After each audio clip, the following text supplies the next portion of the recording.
Enzo Recto, kalaban ang katiwalian at kasinungalingan, kakampi sa katotohanan at kabutihan.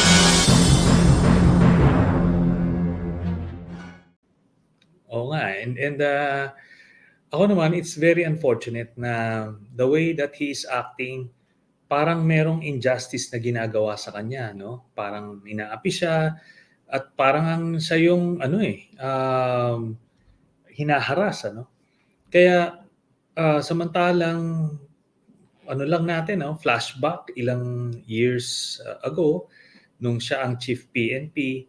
Alala nyo nung nag-speech yan, sabi niya, kayo, sinasabihan niya sa mga pulis, kayo, pagka nalaban, barilin nyo. Pagka ayaw lumaban, palabanin nyo. Di ba? Para ganon. At kumbaga, makita mo yung mga nila noon, yung tapang nila noon, yung impunity nila noon. Tapos yung mga patayan noon na walang remorse sila. They actually believe na tama yung ginagawa nila. Kaso nga ganun talaga yung buhay, mananagot ka. At ito na ngayon, yung panahon na yon. At siya naman ngayon yung hindi mapakali, no? Basang-basa mo yung nervyos sa pananalita niya, sa demeanor niya. At well, tingnan natin in the weeks to come. Mukha bang sir? Mukha nasa panic mode na ba itong sina Senator Bato? Tsaka itong sina dating Pangulong Rodrigo Duterte, based ito sa mga nakikita at nadidinig natin over the past several weeks. Yes, it's very obvious na nagpapanik na sila at alam mo, sa totoo lang, mahirap matulog niyan. Maninikip yung dibdib niyan. Kaya sana hindi naman sila bangungutin in the process o kasi kailangan talagang makita ng taong bayan na managot yung mga nag-aabuso ng kapangyarihan, magtanda para yung mga susunod na henerasyon ng mga political leaders nyo na yan, talikuran nyo na yung ganyang kalokohan, ginawa na yan ng kung sino-sinong mga leaders sa mundo in world history. Kung nagbabasa ka lang ng world history, ginawa na yung mga purging na yan na mindsets, sila Hitler, sila Pol Pot, kung sino-sino pa, and it did not end well for them.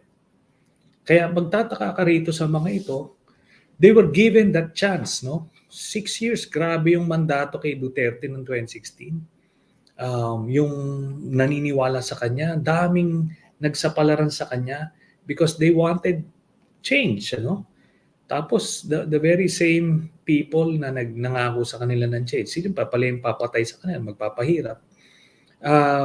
Bakit nila sinayang yun, Yung bang, di ba kayo nagbasa ng history man lang sa elementary at gagawin nyo yung alam nyo na palaging hindi magandang ending dun sa mga ganyang gawain.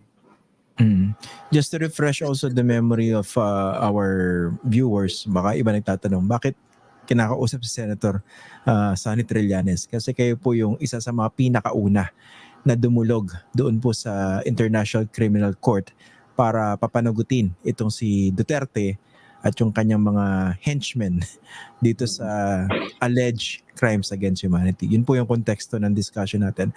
Pero correct me if I'm wrong, Senator, napapansin ko lang, each time na you will go public about updates about the ICC, parang automatic yung reaction nitong sina Senator Bato, nila Duterte. Tama ba? Mukhang nagre-react. Kaya nga, and alam mo yung kagaya niya, nila Panelo, nila kung sino-sino yung mga magsasalita, iinsultuhin ka lang, insultuhin ako, it's as if it can change the course of the ICC investigation. No matter what they say, insultuhin man nila ko o lokohin nila yung publiko, yung ICC investigation will just take its course. At pero time and again, palagi ko ngang nire-refresh yung memory ng mga viewers or listeners tuwing interview ko na nung final namin yung ICC, I can remember the same people na proudly, confidently saying na, oh, wala yan. News clippings lang yung basihan. Walang, ano yan, tainted yung mga testigo, questionable, ganyan. Basura lang yan, basura. Biglang nag-declare ng preliminary examination. Ito na naman, wala yan, ganito, ganito, withdraw. And yet, tuloy-tuloy yung progreso ng kaso. Tapos yan, dumating dito yung ICC at mismong sila na nag-confirm nun. So nung December, tapos ano na, nandito na tayo. Yun nga, based on our information, palapit na tayo ng palapit dun sa most important issuance of warrant of arrest.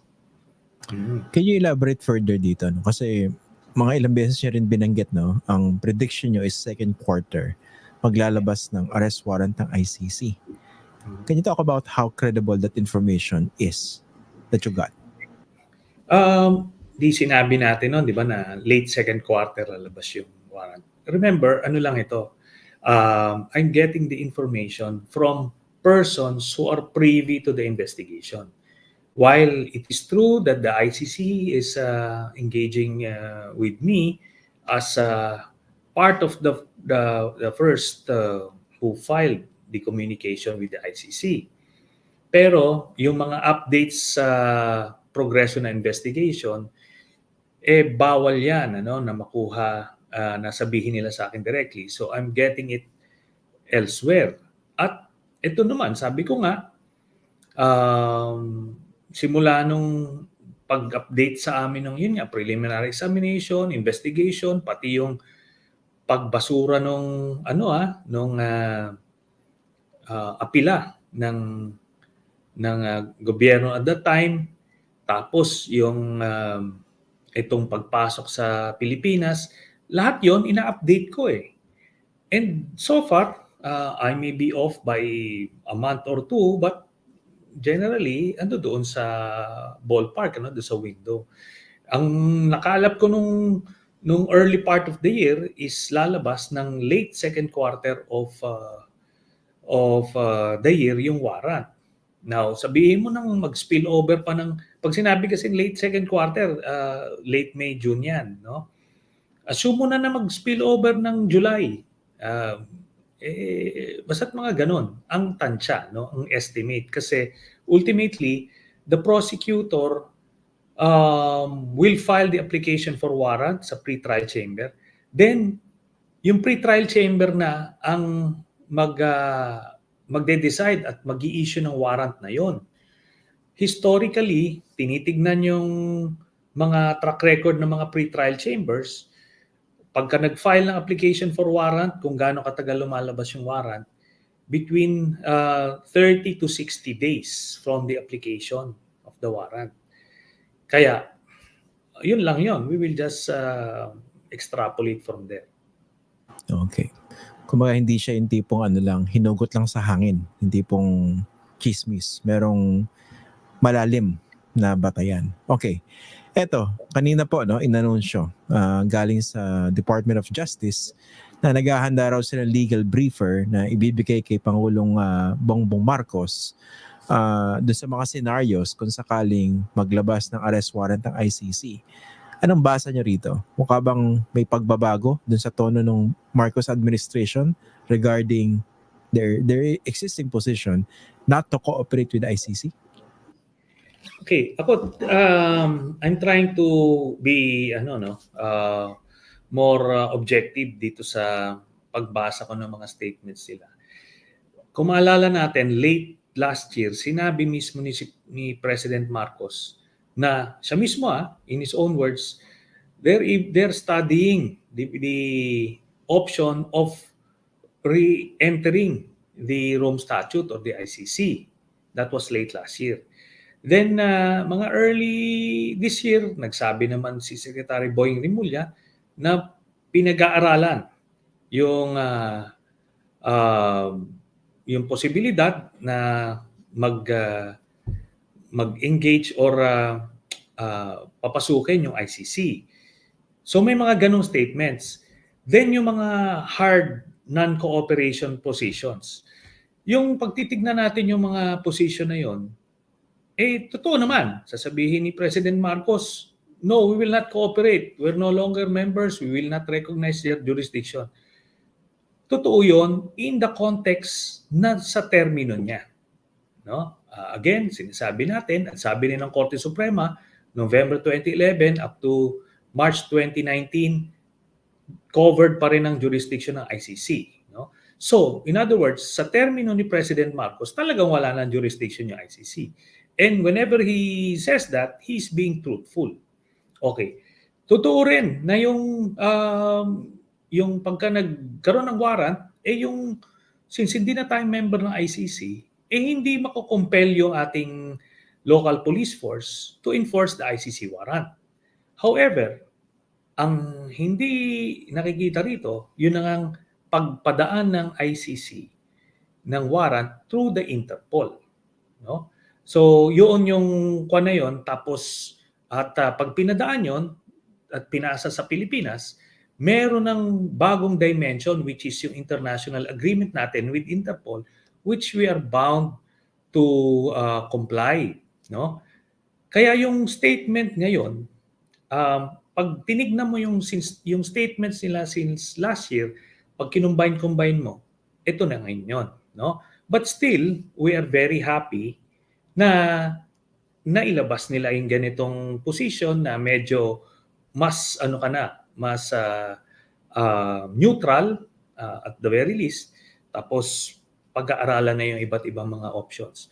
So we're very happy with that development. But as like I always say, President Marcos sa ating tansya at di natin siya pinapangunahan, ang basa natin, he will say what he needs to say, but in the end, he will do what he needs to do. Yun po yun. Okay.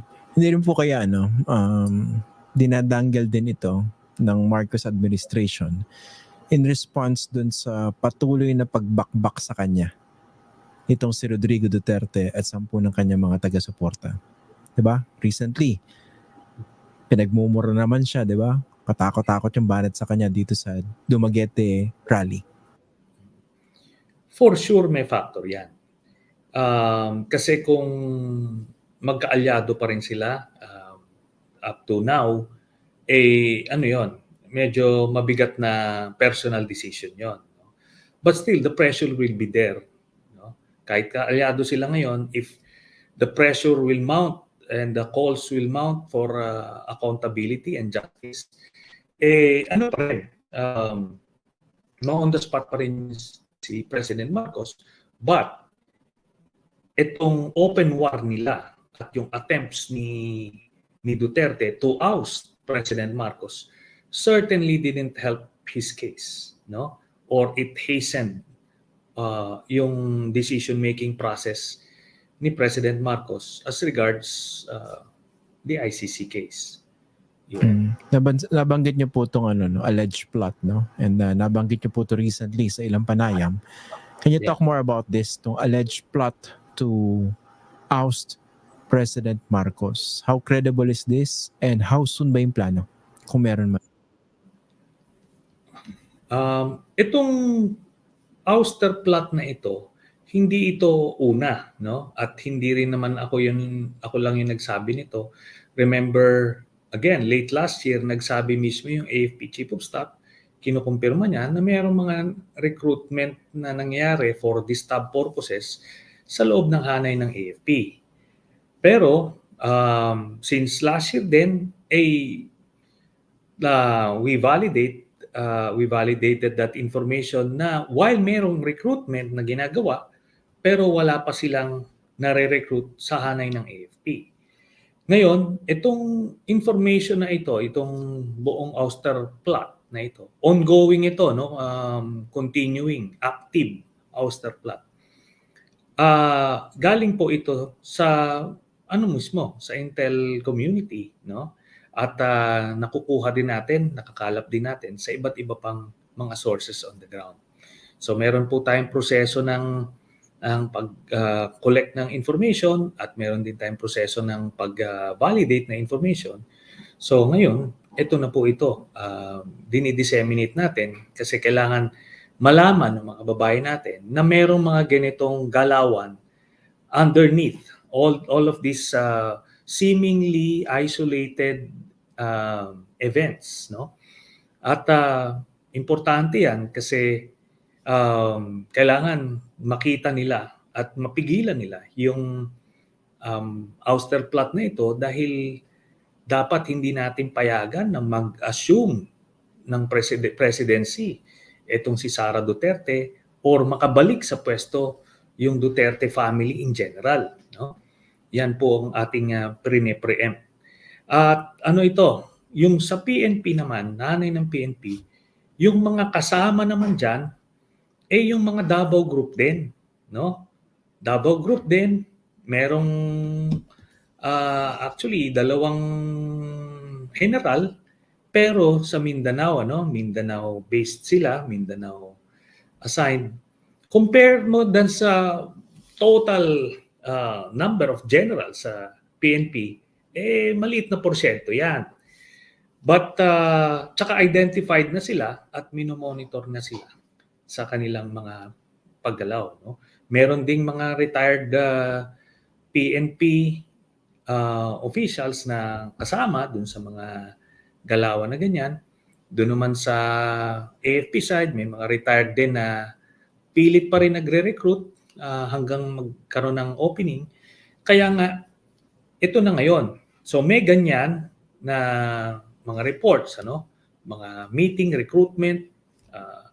Tapos, meron naman yung communications plan. Ito na nga, papasok tayo dito sa hearing ni Senator Bato de la Rosa sa Senado na parte ng communications plan. Kasi alam niyong giveaway dito, it is a non-issue, Galing ito sa vlogger ni Duterte. Tapos nagmoto proprio hearing. Alam niyo po yung moto proprio, ginagamit 'yan pag talagang extremely urgent yung issue na kailangan imbestigahan, no? Bakit? Kasi ano ba yung normal course? Ito yung magkakaroon ka muna ng initial research and vetting process, investigation, yung mga documentary evidence, yung mga testigo, i-vet nyo lahat yan. Tapos pagka-satisfied ka na that itong issue na to warrants Senate investigation, gagawa ka ng resolution at ipa-file mo sa Senado, tapos ipapass yan on first reading, i-refer yan sa committee mo, and then that's the only time na pwede kang mag-schedule ng hearing. So kumbaga, ganito yon. That's how we do it bago kami mag-imbestiga. Kaya may malinis ang proseso, talagang thorough ang pagsisiyasat. Itong sa kanya, shortcut niya yon. Bakit? Bakit niya shortcut? Kasi meron silang timeline. Meron silang kailangan nilang, yung communications plan nila, kailangan swak dun sa timeline nila. Besides, ang risk na mangyayari ni Duterte, ay ni Bato na hindi niya tinik, was kung mag-file siya ng resolution, tapos makita nung mayorya, sasabihin nila, teka muna, ano ba itong iimbestigahan mo?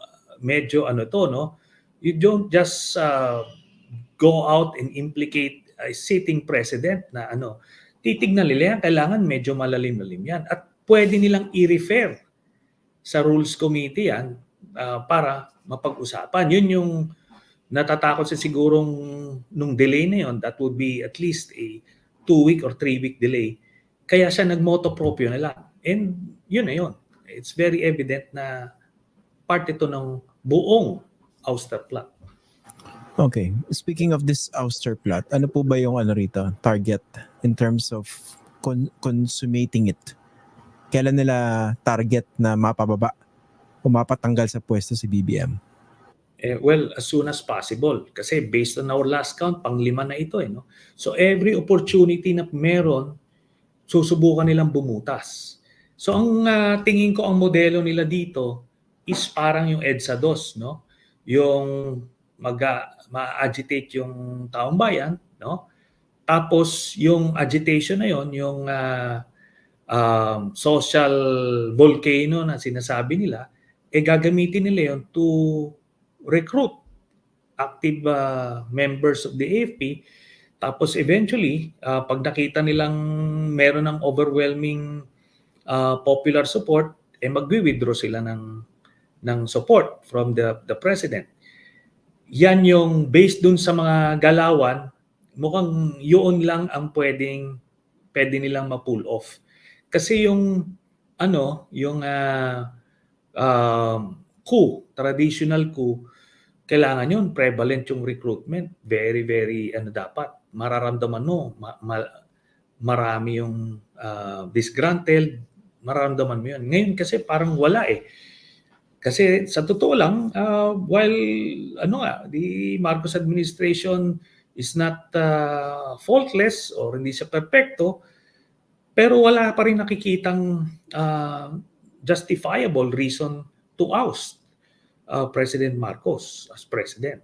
No? Kaya ito ngayon, may bagong issue na naman sila. Di ba, nung December, early January, yung pulburon video, sinubukan nila yon, pang-agitate. Maraming mga retired officials doon na nasunog.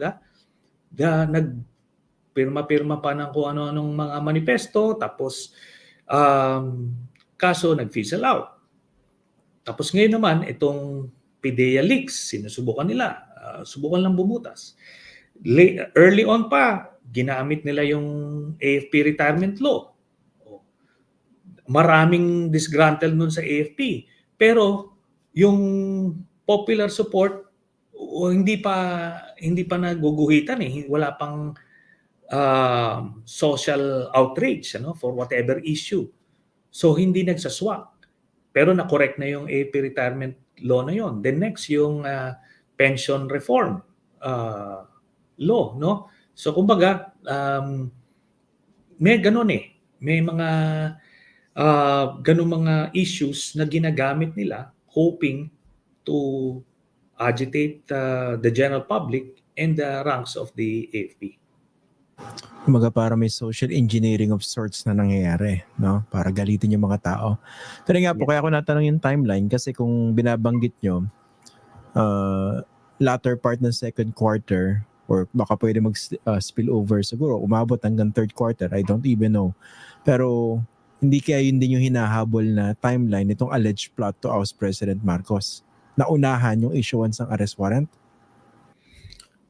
Palagay ko, incidental na lang yan ngayon. Kasi kung titignan mo yung mga galawan nila last year, wala pa namang gano'n na ICC eh. Kasi nung time na yun, on appeal pa yung ICC, hindi pa nagdi-decision. Tapos medyo mahaba-haba pa sa investigation process. No? Ngayon, talaga may sense of urgency na sila. Parang make or break na sila dito. But when they were trying to oust President Marcos last year, wala pang ganyan necessarily. Ngayon may panibagong dimension dito, yung June 30, no? Date na magto 2 years na nakaupo ang si President Marcos at si Vice President Sara Duterte. Now, based on the Constitution, pag lumagpas ka ng June 30, therefore, less than 4 years ka na sa remaining sa term mo. So pagka nag-assume ka o nag-succeed ka as acting president for whatever reason, whether impeachment, withdrawal of support, or death, o kung ano man, pwede siyang maging eligible siya to run for re-election in 2028. And that matters kasi yan yung GMA model. No? Yung mga planners nung ouster ni Erap noon, hindi pa sila tumotodo until nalagpasan nila yung 2-year threshold na yon. Tapos they went all in, kaya naka 9.5 years ng presidency si GMA. Mautak din kung totoo man. No? Ayaw na kumbaga i-serve lang yung yung natitira. Kumbaga pwede pa rin tumakbo sa susunod para mas mahaba yung termino. Yung pala yung logic na, no? So in this case, gaano po ba kaseryoso itong threat na ito to oust President BBM, and taken together yung pagbakbak sa kanya ng mga Duterte, ng mga kaalyado, yung Polvoron issue, yung PIDEA leaks. Can BBM actually withstand this onslaught na nakikita natin? Based on the present circumstances, yes, mawi-withstand niya kasi tinatamaan yung popularity ni Duterte, tapos na nahuli na, nabibisto na yung mga nagre-recruit, nababantayan na for-forward na rin yung mga active AFP officers na may ganitong mga recruitment. So ito yung mga things going against the Duterte camp. But sabi ko nga, historically, nung panahon ni Erap, ganyan din kumpiyansang-kumpiyansa, very popular si Erap sa military, kumpare pa niya yung chief of staff, si late Angie Reyes. Tapos yung